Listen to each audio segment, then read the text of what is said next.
Question number 14 में आपके पास 3 statement दिए गए और 3 स्टेटमेंट में से बताना था कि कौन से स्टेटमेंट आपसे कौन सा स्टेटमेंट क्या है करेक्ट है। जब भी आप क्वेश्चन सॉल्व करें ये जरूर देखें कि क्वेश्चन आपसे पूछ क्या रहा है, करेक्ट स्टेटमेंट के बारे में पूछ रहा है या इनकरेक्ट स्टेटमेंट के बारे में पूछ रहा है। क्योंकि कई बार यूपीएससी क्या आपको करती है, इनकरेक्ट क्वेश्चन मतलब इनकरेक्ट स्टेटमेंट भी पूछ लेती है। देखिए पहला स्टेटमेंट का मतलब किसके रिगार्डिंग में पूछा गया है, 2022 और 2023 के रिगार्डिंग में। ये हमारी कंट्री के अंदर में जो टर्मरिक यानी कि जो हल्दी है उसका स्टेटस क्या था, उसके स्टेटमेंट के बारे में पूछ लिया है।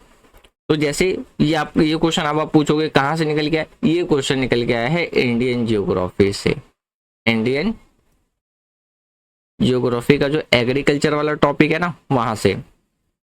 जैसे पहला स्टेटमेंट कहता है India is the largest producer and exporter of turmeric in the world. 2022 और 2023 में हमारा जो देश था दुनिया का सबसे बड़ा प्रोड्यूसर रहा है और एक्सपोर्टर रहा है किसका, हल्दी का। पहला स्टेटमेंट कहा गया, ठीक है। तो पहला स्टेटमेंट हमारा क्या है, बिल्कुल सही है। दूसरा स्टेटमेंट की बात करते हैं। दूसरा स्टेटमेंट कहता है more than 30 varieties of turmeric are grow in India, यानी कि भारत के अंदर में 30 तरीके से ज्यादा वैरायटी के जो हल्दी हैं वो क्या किए जाते हैं, उगाए जाते हैं। ये स्टेटमेंट भी हमारा क्या है, बिल्कुल सही है।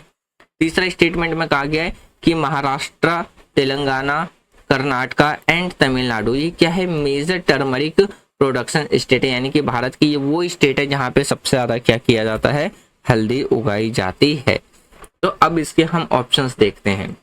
जैसे option A only 1 and 2, option B 2 and 3, option C 1 and 3 and option D 1, 2 and 3।